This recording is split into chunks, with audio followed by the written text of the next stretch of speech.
So he called for this other general to come down and help him. So he sat at Yorktown waiting for this other British general to come down and help him. In the meantime, there's George Washington and the 10,000 men of the Continental Line.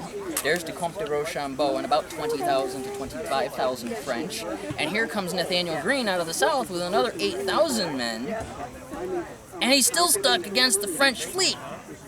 And so he decides, this is stupid. I'm gonna retire. So he decides to surrender.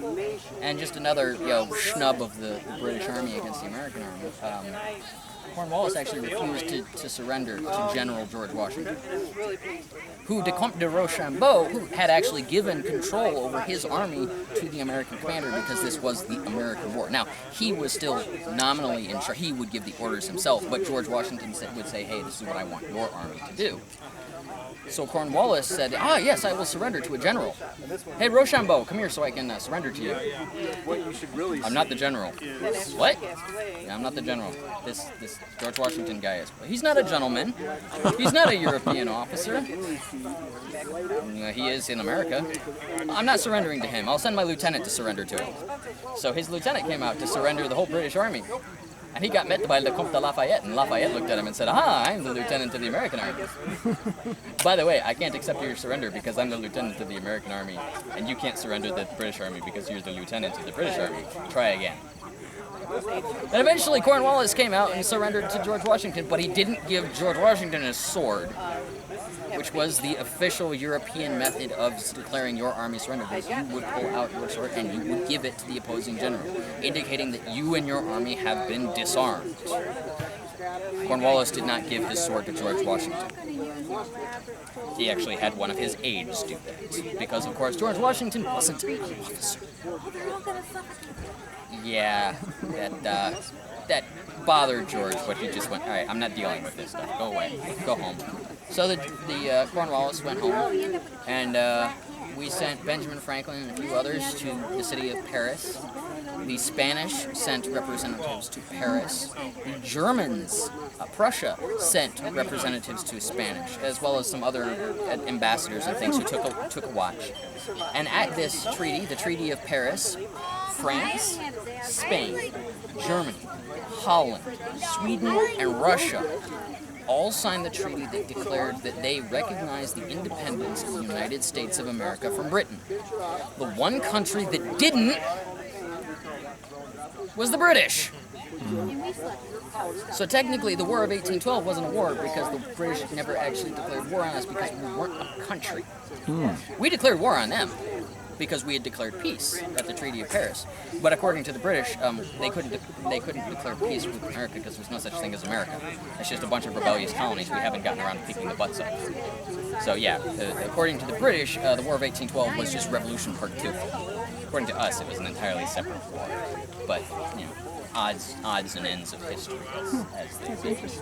But yeah, this is interesting vagaries of history, and also hopefully should have dispelled one of two myths that I hate about the Revolution, which is that we won the war because we were smarter and hid behind rocks and shot people, because that's how you win a war. Well, that's not how you win a war in the 1700s. That's not even how you win a war in the 1800s, because it's not how the Civil War was won. You don't, even today, you don't win a war just by shooting individual dudes. It's the greater tactical situation. One dude doesn't matter worth a crap. Hate to tell you, but, it sounds better to have, the American riflemen shooting the stupid British guys lining up in lines. So, there's... That's fascinating.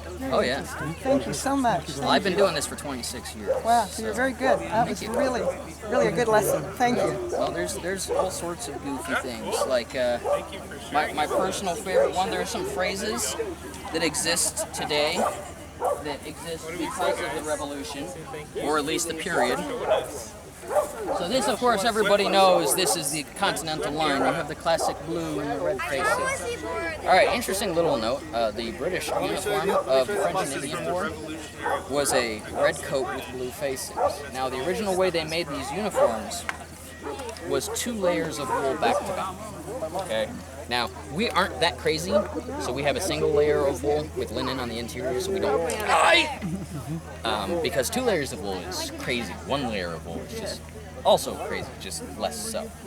Well, we had to create a uniform, but all the uniforms that we had in the colonies were British, and we didn't have the textile industry to create our own uniforms. In fact, the uniforms that we classically think of as, the American colonial line, actually most of them came from France.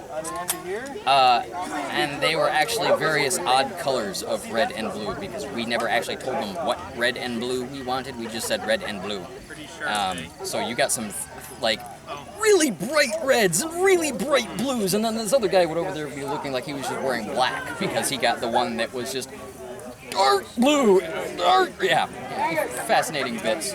But, so, the only soldiers that we had at the beginning of the Revolution were ex-British soldiers. So what they did to show that they were no longer fighting for the British is they took that nice red coat with blue facings, they took all the buttons off, and they turned it inside out to make a blue coat with red facings. You know what that is?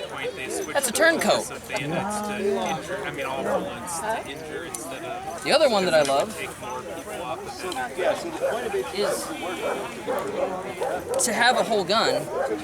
A lot of guys would, over time, they'd buy the barrel, they'd make the stock, and then they'd buy the lock plate.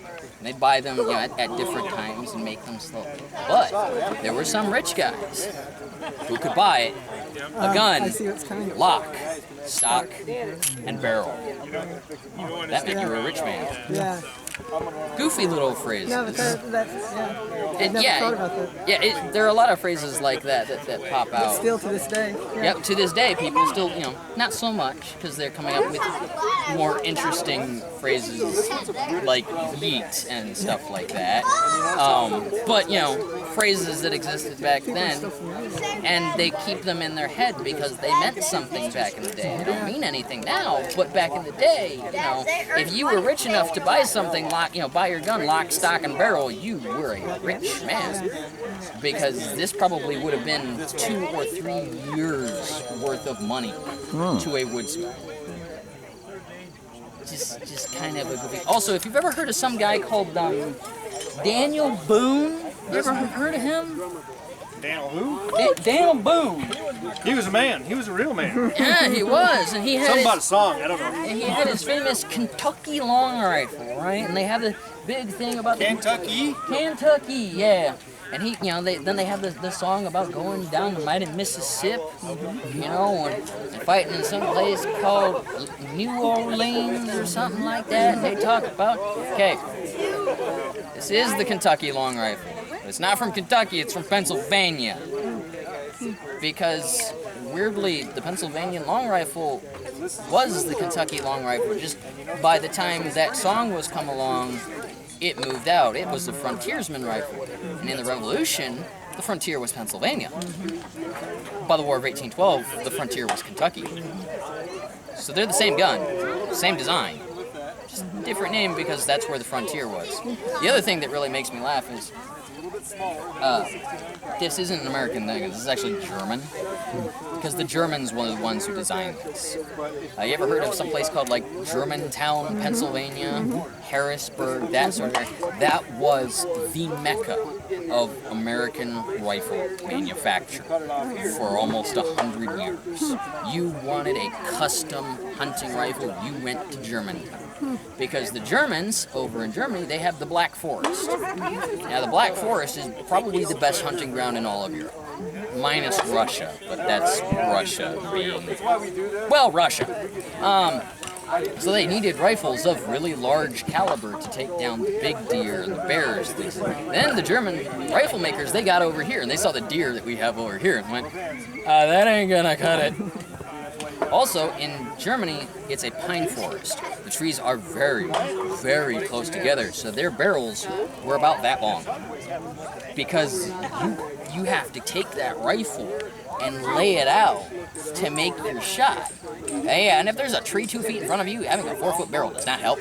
So now you're trying to shoot around the tree, and that just doesn't work. And they got over here. And you think about some of the forests that you see, go farther up north, go farther north of Michigan. Think about the forests that are up around Port Huron, the ones that are even farther up around Michilimackinac. Those are there are huge trees, but they're 20 feet apart. So you could get away with a ludicrously, by this time of the standards, a really, really long, large caliber rifle, because you can shoot that far. You can shoot 200 yards in an American forest. You can't do that in Germany. So you got this concept, and this is where I personally think the American rifleman mentality started to come out of one shot, one kill, 200 yards plus. This is basic. Which is also why I like picking on my friends who fire AR-15s, and then I show up with a black powder rifle and outshoot them. Because... But yeah, there's all sorts of vagaries and bits and things. But that's why we love doing this. Yeah, sure. It's stuff that you were never gonna find this sort of information in a history book. You're right. Because nobody makes history of this period because it's not interesting. There's no political nonsense going on. We're fighting just to make a new country, not whether we're going for states' rights or slaves or union or not interesting, because you can't lie about it. Yeah, It's just you're one right. thing. You're right. So, Well, that was terrific. Thank you problem. so much. Have a nice day, and Thank you. if you're still here at 2 o'clock, I'll be doing we're going to have a fashion show just over there, so you can come see the rest of us looking weird. And then at 3 o'clock, we're going to go shoot at each other, because that's the real reason we shoot. Okay, sounds Because good. some people play golf. This is better. 2 o'clock.